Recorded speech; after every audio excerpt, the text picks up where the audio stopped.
I'm Jackson. I'm gonna answer the age-old question. Can I turn a corkboard into a corset to make the Corset? So let's start designing. All right, I know in the beginning I held up my big corkboard. We're not using the big corkboard. I have this roll here that we're actually gonna use because I still need that. So let's get this out of the plastic and we can get to work. So the first thing I'm actually gonna do here is just a little bit of testing because I have an idea of how the cork is gonna react, but I just wanna make sure before I commit to anything. So we're cutting out a little tiny piece, then we're gonna do a little tiny sew test, so that way I know how I'm actually going to actually sew everything together. All right, that's about what I was expecting was going to happen, so no seam allowance. That's the answer. All right, design-wise, I actually want to do a full corset because I feel like the last couple of these, I haven't actually been able to do a full corset, and I feel like if I add enough panels in the front here, I can actually get it to go a full corset and not have it rip once I start sewing and putting everything together. Yeah? All right. Again, we're doing no seam allowance, so we're just basically tracing off each individual piece after we cut it off the form. Super simple, nothing too crazy. Just making sure that we have enough so that way the cork doesn't fall apart on me. So here is our pattern. So now we're gonna grab our cork here and start cutting everything out. So let's start doing that. All right, now it's time to cut out the cork. So we're laying down our piece, making sure we cut out a left and a right because we can't, I'm not gonna fold this because again, I don't want the cork to rip. The biggest fear in this project is having the cork rip. So we're just getting 2 of each piece, nothing too crazy. Awesome. But you know what's also awesome? If you hit that like button. I work really hard on these and I'd really appreciate it if you would like the video if you're enjoying it. Alrighty, or let's move on to the next step. All right, so here's all of our pieces. They're all cut out, so now let's switch over to the sewing machines and we can actually start sewing all this together. All right, this is how we're gonna sew everything together. So first we're gonna grab our 2 pieces here, line them up, do a zigzag stitch, pushing our seam together.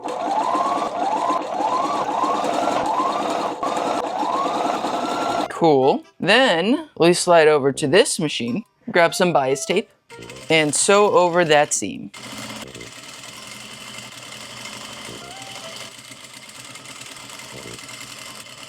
Sweet. Now all we gotta do is that, but for every other piece. So let's start doing that. All right, it's time for the long sewing portion of the video, so you know what time it is. It's tier list time, let's go! Every will, of course, we throw the material that we're working on onto the tier list, and the cork is a B tier. Honestly, it's not too bad. Putting everything together, it's just a little bit fragile. I just gotta be super careful when I'm putting everything together, but honestly, it's looking cool. It's not too frustrating to work with. It stays together, it's not like falling apart. It doesn't rip. Like super easy, like when I was working with like the corn. I'm never working with the corn again. I just gotta be careful just putting it together, but that's everything. That's the whole entire purpose of the series. It just forces me to be more careful with the materials I'm working with. So yeah, super simple. Just a zigzag stitch, then we're adding bias tape on top of that seam, so that way we can make our bone channels.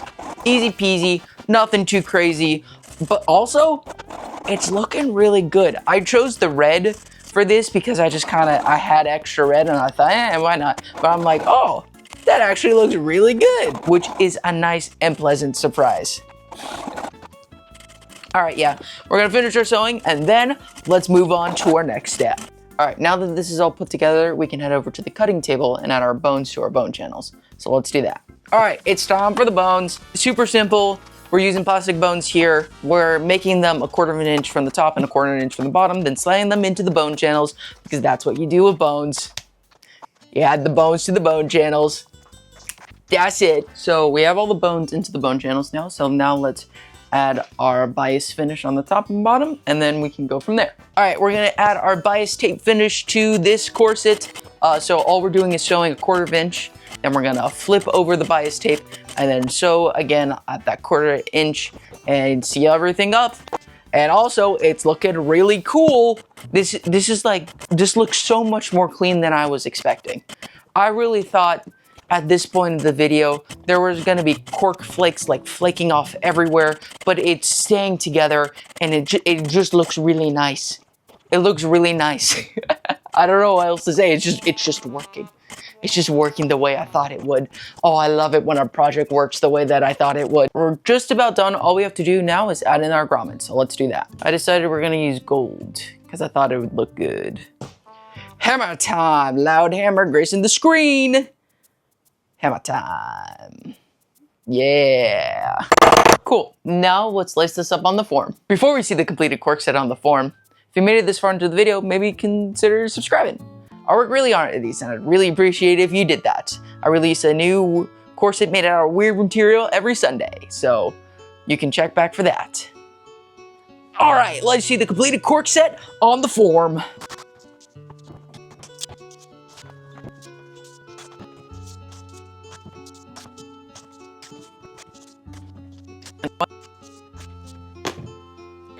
No! Oh, that sucks. Cool. So there it is. Corset made out of cork. Literally at the very last second, this just ripped apart, which is crazy. I mean, this is literally the last step. It was done, which kind of sucks. But overall, I think it looks pretty cool. We just don't need to look at the back. So I'm gonna clean this up a little bit more and then cut to me talking in front of a green screen to get my final thoughts. So there you have it. A corset made completely out of cork. So the answer to the age-old question, can you turn cork into a corset, is yes. And it looks pretty cool. Originally, the cork was gonna be an A tier, but at the very last second when that ripped, I have to demote it to B tier, but I can't in good conscience put it any lower because it looks really good. It just looks really nice. So it gets the, oh, that's cool. It gets the cool buff to stay in B tier. I can't in good conscience put it in A because it did rip, and I can't put it in C because it looks too good.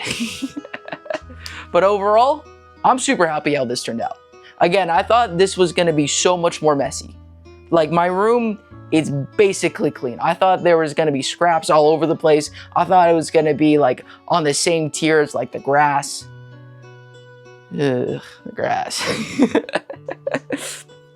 But overall, I'm super happy. So, if you enjoyed this video, be sure, leave a like, subscribe, drop a comment on what weird material I should use next. Every Sunday, Willet Corset, and every Wednesday, I go back in time and make a vintage costume pattern. This last week was a penguin from 1965. So that's pretty fun. Yeah, that's about it. I'll cork you later. And yes, you can put pins in it, but I wouldn't suggest it because it's a little too thin for a real person. But pens do go in.